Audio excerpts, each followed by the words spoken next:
In this lesson, we're going to take a look at the special senses. There's 4 special senses that we do specifically identify here, and this is going to be hearing, sight, taste, and then also smell. We're going to start off talking about vision and sight, and the reason for that is because 70% of our sensory receptors are specifically for vision. So the majority of our sensory receptors are devoted to our vision. Here's a look at the eye. This would be the anterior view of the eye, or what we would see if we're actually looking at someone. And the adult eyeball, which is the primary organ that's going to be involved in vision, is a sphere that's about 1 inch in diameter. So we're certainly not seeing that whole inch in diameter when we look at the face of an individual. Instead, what we see right here is going to be primarily covered up by the eyelids. The eyelids themselves are going to meet at the corners of our eyes, and specifically we call the corners the lateral commissure, and then we also have the medial commissure right here. So those are the corners, and then the part that we see inside of the eyelids, that's this portion right here, the palpebral fissure. Okay, so that's the visible part of the eyeball when we're looking at an individual. Now, if we actually take a cross section of the eyeball so that we can see all of this a little bit closer, here's a look at a cross section of the eyeball. With this, you can see that the eyelids are covering up the eye, and the primary function of the eyelids is going to be to really protect the eye. In addition to that, we do have tarsal glands. These are going to be producing secretions that will help to lubricate the eye. And then also we have the conjunctiva, and these are also going to have a lubricating or moisturizing function. These are delicate membranes that line the eyelids, and they also cover part of the eyeball. They secrete a mucus that is going to be used for lubricating purposes. Now, if we talk about the lacrimal apparatus, this is something that's going to be located just above the upper corner of the eye, and this is going to contain the lacrimal gland. The lacrimal gland's job is to continuously secrete or to continuously release a dilute salt solution, which is really what we know of as tears, and that's going to be released onto the anterior surface of the eyeball.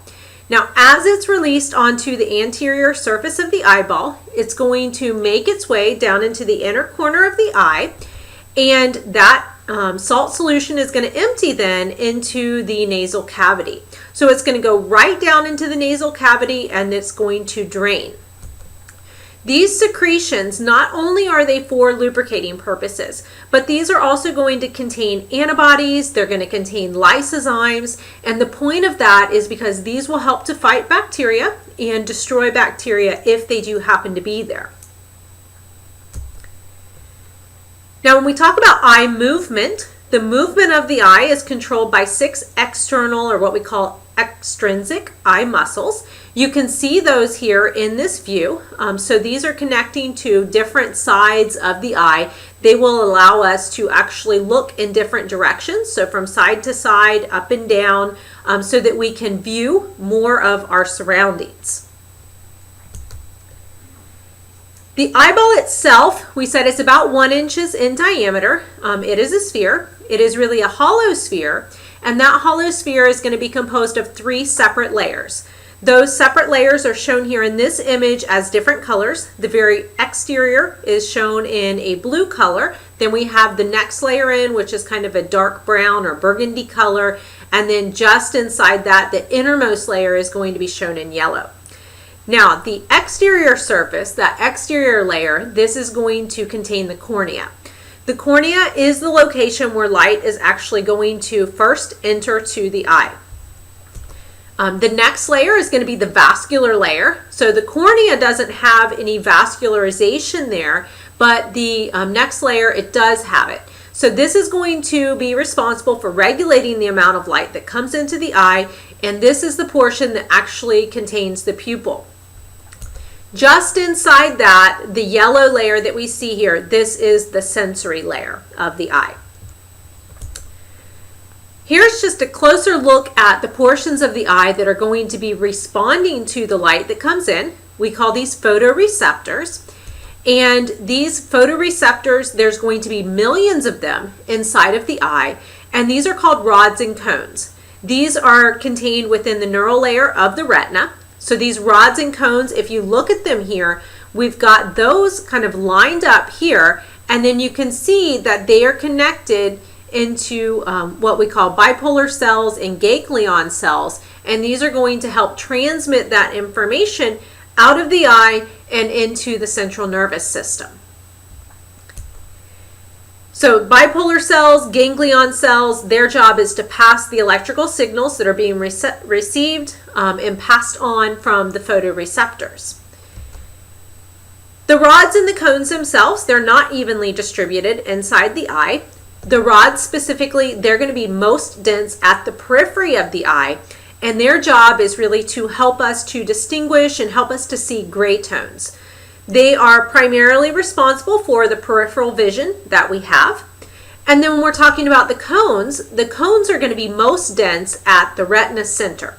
They are going to help us to distinguish very fine, detailed, sharp objects. So they are providing our sharpest vision when we're looking at the cones. The two of them together are going to give us that broad field of view that we do have. If we look at some of the different cones that we have what are called blue cones, green cones, and then also red cones.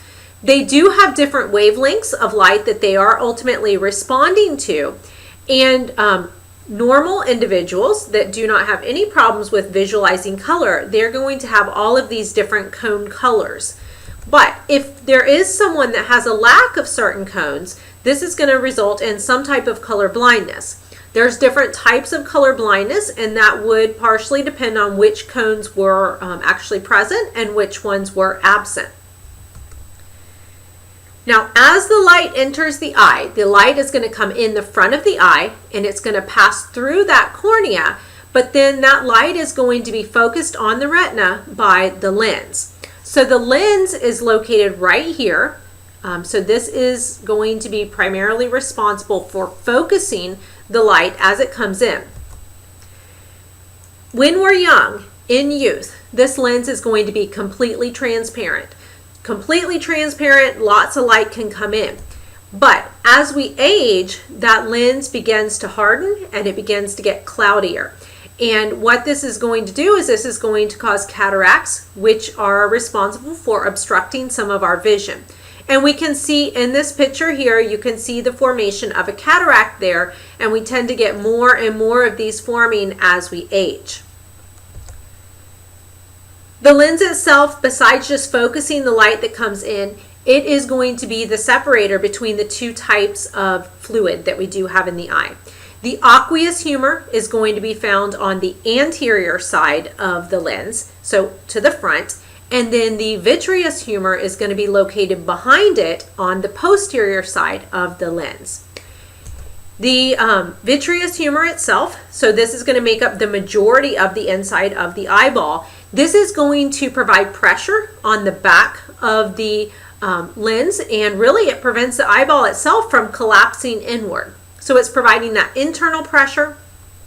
And then the aqueous humor, this is something that is continuously produced. It also provides some pressure from the other side, but the aqueous humor, it's continuously produced, and its job is going to be nourishment. It's nourishing the lens, and then it's also nourishing the cornea, which is important because the cornea is going to be avascular. Now, glaucomas, these result when the aqueous humor cannot drain. So this is continuously produced, it needs to drain, and if it can't drain, then pressure builds up. And that increased buildup of pressure, that results in the glaucomas. Special instruments can actually look to the inside of the eye and visualize what's going on in there. An ophthalmoscope is going to be a tool that can be used to illuminate the interior of the eyeball. The picture that we see right here shows an example of the type of view that you do get when you use something like that. When something like this is used, you can see the optic disc in the back of the eye, we can see the retina, we can see lots of the different blood vessels that are going to be inside the eye. Now, if we talk about the physiology of vision, so how all of it is going to actually work, well, light rays are going to come into the eye, and when light rays come into the eye, they are going to be refracted. Refracted is just another way really of saying that the light rays are going to be bent, and they're bent when they pass through substances of different density. These light rays coming in, they're going to pass through the cornea, then the aqueous humor, then the lens, and then the vitreous humor. So they have to pass through all those different substances, and as they pass through, they're being bent. The lens itself, the changing of the lens's shape, it can become more or less convex. That is going to focus the light rays, so it gets focused specifically on the retina. Now, depending on how far away the objects are that we're viewing, those light rays are going to come in a little bit differently. So if we're talking about objects that are located pretty far away, so at a distance, those light rays tend to come in pretty parallel to each other. They come in, they pass through the lens, and then they do get focused onto the retina. If we're talking about something that is located more closely to us, when we have something that's located more closely, the light rays that are coming in, they tend to scatter. And so instead of having them scatter everywhere, the bulging of the lens is going to help refocus those light rays. So it's going to bulge out, and so you can see that it is sticking out more right here. And that extra sticking out, that bulging, is going to help to bend those light rays back so that they can, again, be focused on the retina, and then we're going to get that sharp vision. If we talk about the connections to the brain, each one of our eyes is going to have a variety of nerves that are basically connecting it to both sides of the brain. So if we just look at the right eye here, the right eye here is going to have nerves that come back and connect to the right side of the brain. It also has nerves that cross over and connect to the other side of the brain. And same thing for the left eye. So they're both connecting to both sides of our brain. And notice also when we're looking in front of us, we do have overlapping fields of vision from our two eyes. And these overlapping fields of vision are going to help provide us with depth of vision so that we can see depth of field when we are viewing objects. The eye reflexes themselves, these are going to be things that are involuntary. So by involuntary, these are things that we cannot physically control. This is going to be accomplished by internal muscles. We talked about the external muscles or the extrinsic muscles. They help us to look side to side and up and down. Internal muscles are going to be controlled by the autonomic nervous system, and their job is going to be to alter the curvature of the lens, and then they're also going to be responsible for controlling pupil size. Now, when our eyes are exposed to bright lights, the pupils are going to constrict. When they constrict, we call this the photopupillary reflex. When our eyes view close objects, the pupils are also going to restrict. And this type of reflex, when they're closing or constricting because the objects are very close, this is going to be called accommodation pupillary reflex. So that's a quick look really at vision. So that special sense of sight, which we have so many sensory receptors actually devoted to.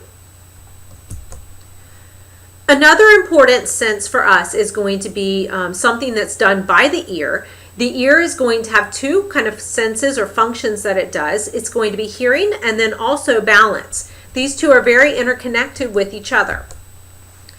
The ear itself, when we think about the ear, we've got the anatomy of the ear here on this slide, but when we think about the ear, we're really just thinking about what we would call the external ear. And the external ear is what we call the auricle. So you can see that word right here. So that's the part that we see on the side of our head. But that's just the outer portion. We also have what is called the middle ear. We have the internal or inner ear as well. And all of these are responsible for our hearing. The external and the middle ear, they only function in the hearing sense. And then the inner ear, it does function in hearing, but additionally to that, it also functions in equilibrium. So it does play a role in all of those. Now, if we're talking about just some special features to point out here with the structure, we already talked about the auricle, which is going to be what we see as our ear on the outside of our head. That part is also going to be lined by glands. those glands that are located there, they do function in the secretion of earwax. We can also talk about the auditory tube. The auditory tube is this thin little tube here, which you can see is going to run down from the internal ear. This internal tube, auditory tube, it can be opened by swallowing and yawning.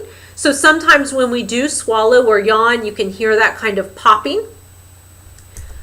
Other structures that we do have, we have some small bones inside of our ears. We call these the auditory ossicles, very tiny bones. They're called the hammer, the anvil, and the stirrups.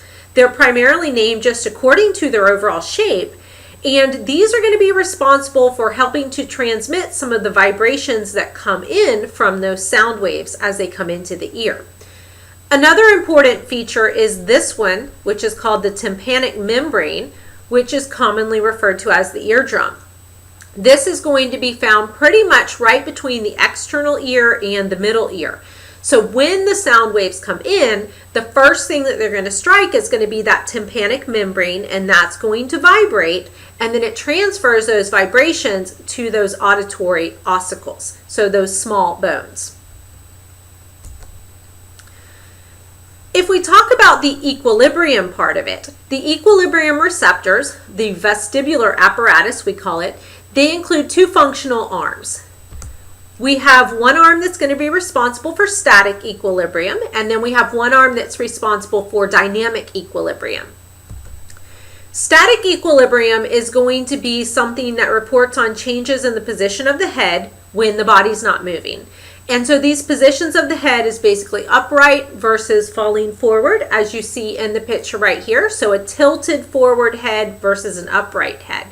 There's going to be fluid that helps to report on these changes in that head position. And there's also going to be little hairs inside of the ear that's going to help report on changes in the fluid. So we can see right here how the little hairs right here, these are going to bend. You can see them bent in this image here when the gravity is kind of tilting the head forward, but when the head is upright, the little hairs are not going to be bent.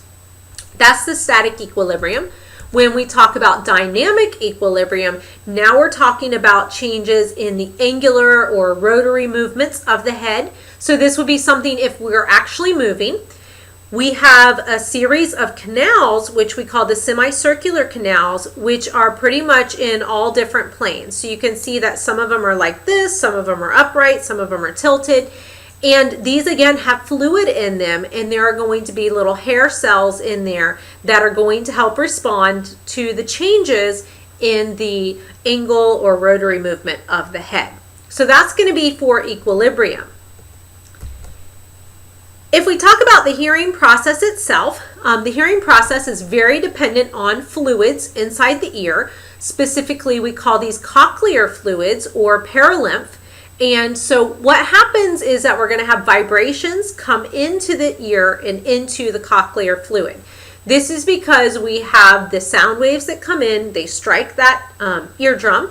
The eardrum transmits that to those little bones, the ossicles, the auditory ossicles, and then they transmit it onto the cochlear fluid.